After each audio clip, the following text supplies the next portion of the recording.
lost a library. It was me that screwed up the computer system that time when I was doing work experience. Ruth, any final farewells you'd like to say? Oh, God, I don't know. Brian Clough, obviously. Amy Winehouse, thanks for the thanks for the music, thanks for the memories. Sarah? I'm glad that I was converted to country music before my death. Before you died? Yeah. Is there any regrets before we die? I got so many. There's no time for regrets. There is no time for regrets. Listen, whilst we try and dismantle the bomb, let's hear another of your choices. As I say, each week I like to have people come in. They recommend tunes. You, the listeners, can do it, and so can my guests. Sarah, what have you got for us? It's What Have I Done to Deserve This by the Pet Shop Boys with Dusty Springfield. Right, why have you chosen that? Because it was one of the most unlikely and yet genius collaborations, I think, in the history of pop music. Well, I don't remember it as clearly as you, and I don't remember it as vividly as that, so let's listen again, let's refamiliarise ourselves with it. Pet Shop Boys and Dusty Springfield, What Have I Done to Deserve This? The choice of Sarah, one of my guests today on the Steve Show, Six Music. How's it going? I'm Steve. It's interesting, I've always, I slightly dismissed the Pet Shop Boys. They come under my radar, do you know, they dip under my radar. And yet, once I was at Glastonbury and they came on, it was mid-afternoon, they weren't a headline act or anything, and you suddenly reminded of just how many great tunes they have. You know, they're pop masters. Tennant, of course, a very unlikely, frontman.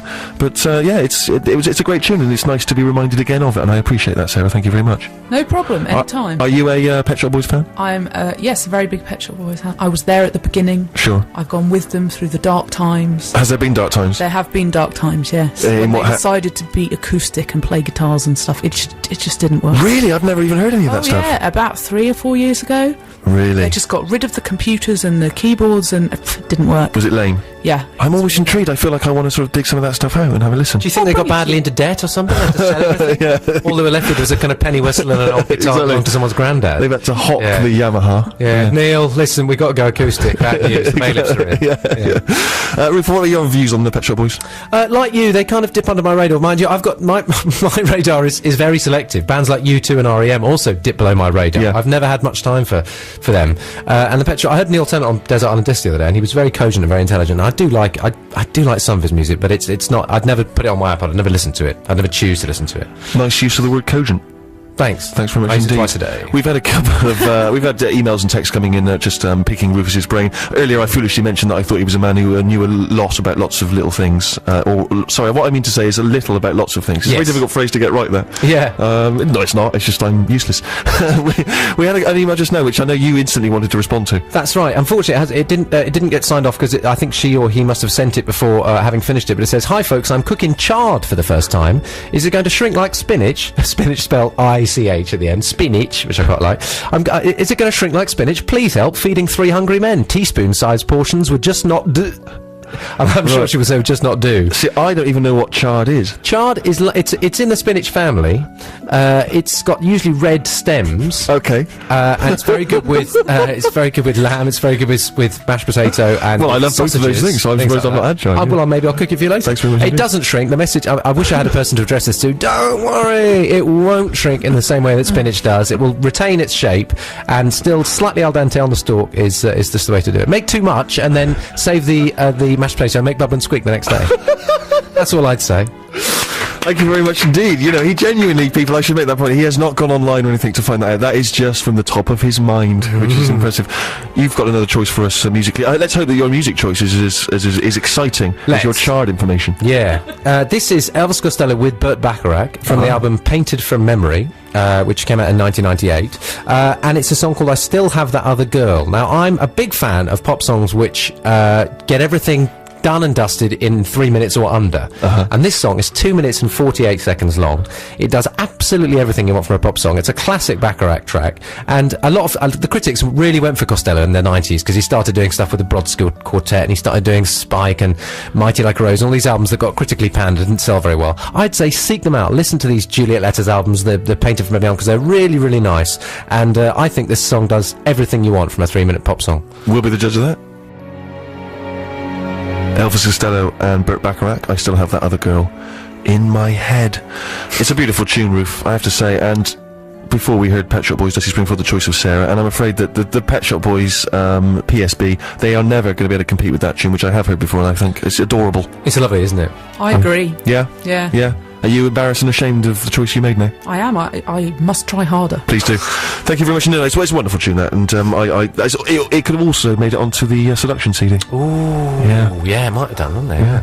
Now listen, if you are a regular listener, you will know that an old friend of mine, Dave, is walking from Land's End to John O'Groats for no particular reason, and each week we've been catching up with him because he's a man of impeccable music taste, and each week he likes to recommend a tune whilst also filling us in on his latest bit of walking. Dave, are you there? Oh, Steve, thank goodness. What? I'm all messed up. I've got rain on me and mud. Really? And, yeah, Have you it's just- lashing down outside. I'm standing here in my pants. Something down there hurts. But, the sound of your voice, I'm drying already. Did you just come in, literally just come in from a bit of walking? Just a little bit of walking. Yeah. Yeah, 25 miles in the rain to Edinburgh. So Edinburgh in Scotland. Oh, well done, you're almost Whoop. there then. Whoop.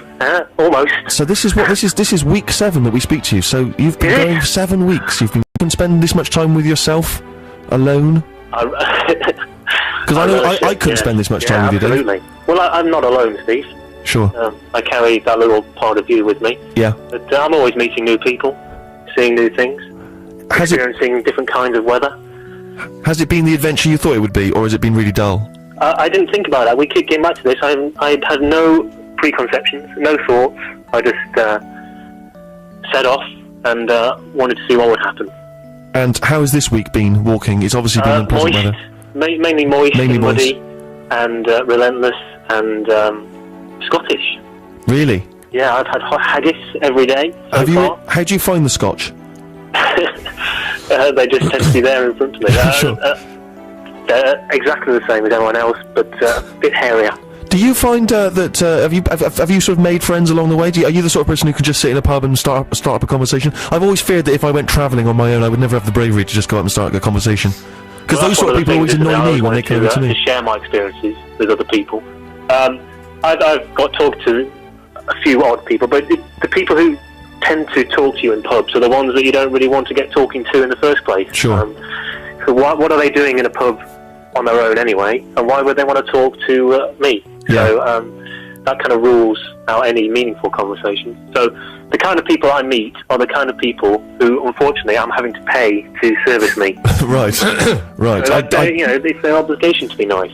Sure. I'm not learning anything about mankind. When you say people that you're paying to service you, do you mean shop staff, don't you, as opposed yes, to... yes, shop staff. Right, just wanted to clear that up, yeah. A little bit touchy there for a moment. Yeah. Touch and go. Which choice have you made for us this week? Because we've had some excellent choices from it, and it's interesting in a way that we find you in Scotland. Is it a choice that maybe has any ties to Scotland? No, none whatsoever. Okay, great.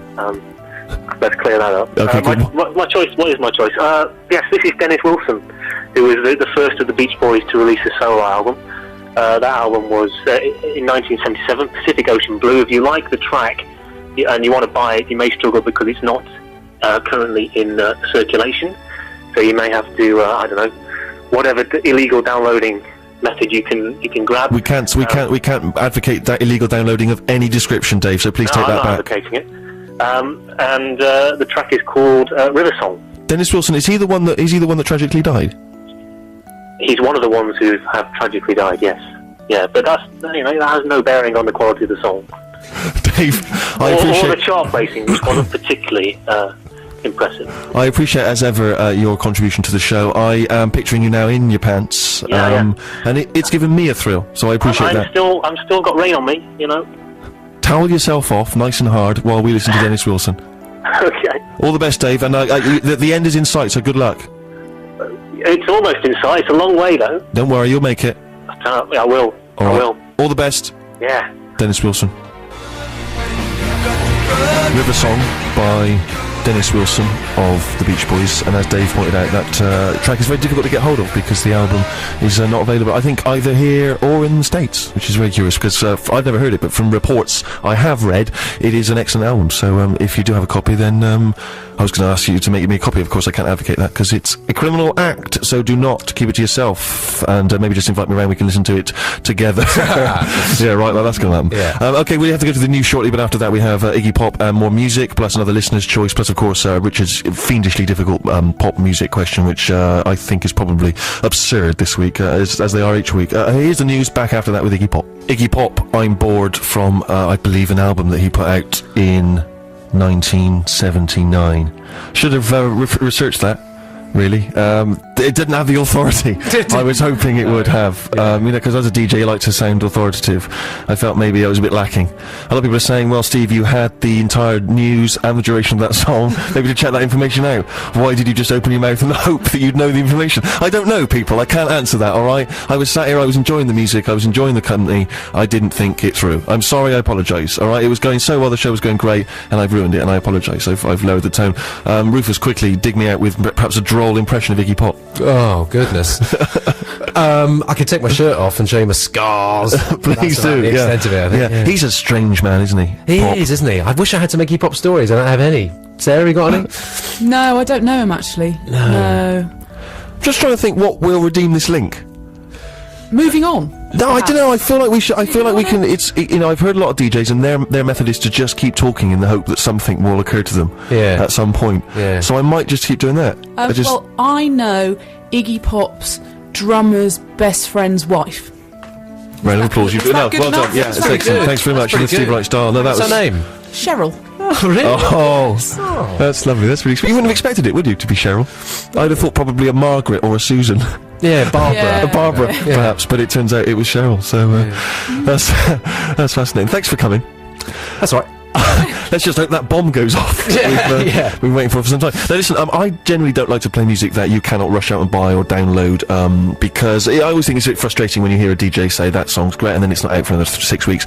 But it's worth checking this band out. The Twang, they've been hotly tipped by various other people who are far more hip and in touch than I am. They're a Brummie band, and although you can't yet buy their first single, which I think comes out later in March 12th, I believe, but you can go to their MySpace page, you can check out some of their tunes there and see if you fancy them. This is a track by The Twang. It's called Either Way. It's only a demo, so forgive them that, but I think it's quite engaging. See what you think. The Twang and a track called Either Way, which is only a demo, and you can check it out on their MySpace page, plus a couple of other tunes. Their debut single, Wide Awake, will be available to download from March the 12th. Guys, what did you make of The Twang? They're hotly tipped, apparently. Yes, I really like that. I've heard about them a lot, but I hadn't actually heard them. I think they're very good. It reminds me a little, there's a whiff of the Stone Roses, maybe. There's a whiff, I know, of, Mike Skinner. There is a little bit of that, yeah. It's the kind of Stone Roses headed slightly towards the Black Country. Sure. Black Country. It was great. I thought Lots it was of fantastic. baggy percussion in the background. Very much baggy percussion, yes. Yeah. No, absolutely, indeed. Well, if you do go searching on iTunes or any other MP3 download site, I know there's many out there, I can't advocate any particular one because it is the BBC, but if you do go looking for it, make sure you get the right Twang, because there is another band called The Twang, who you don't want to confuse them with, because they are a sort of country and western covers act that do cover versions of Britney Spears, kind of in the playground going, yeah man, I love The Twang. I got The Twang as my ringtone, because you'd actually, for instance, you'd have this, which is their version of Creep by Radiohead. But I'm a creep. I'm a weirdo. What the hell am I doing here? Let's said it back again. Killed it. Yeah. I don't belong here. I always think with bands like that, who are sort of a novelty act, I always think, why not try and write some of your own songs, and why dedicate so much time to just turning out silly, stupid versions of other people's music? What I'm interested in as well is how two completely different bands could possibly come up with the same name. The Twang. The Twang, which is a pretty weird name, and you'd think the guy, you guys who from Birmingham who played that really good song, and then, guy, listen to this, listen, I've just got one, listen, plays that version of Creep, same, they're called The Twang. Yeah, both called The Twang. How did that happen? But it's bound to cause confusion. I just know it's going to cause confusion. You see, a lot of people are bound to be buying the wrong Twang. I know, but I didn't think you could. In equity, you can't have two actors with the same name. That's why you get Samuel L. Jackson and Michael J. Fox and all of that. Sure. Just be the L Twangs or something. Please, guys, when you're downloading The Twang come March 12th, please do not make the mistake of downloading that version of The Twang, because you are going to embarrass yourself. Okay, I've done my little bit of public service work now. Each week we like to set a stupidly difficult music question. They have been preposterously hard in the past. There was an excellent one, which was, I can't even go through it again. I'll tell you off air, Ruth, but I think it'll challenge you. But Richard is a guy who hosts a music quiz, and this guy knows an awful lot about pointless music trivia. Each week he sets a question. Here's one for this week. Number one singles of the 1960s. Oh, yeah. I want to know the 3 number one singles of the 1960s that had a bird's name in the title. The 3 number one singles of the 1960s that had a bird's name in the title. 64046 stephen.6music@bbc.co.uk if you think you can answer that. When he says birds, I think he does mean birds that fly as opposed to the chicks. Yeah. The women, the ladies. But yes, you got the question. Good luck with the answer. 64046. Formed in the mid-80s in Minneapolis, that's alt country.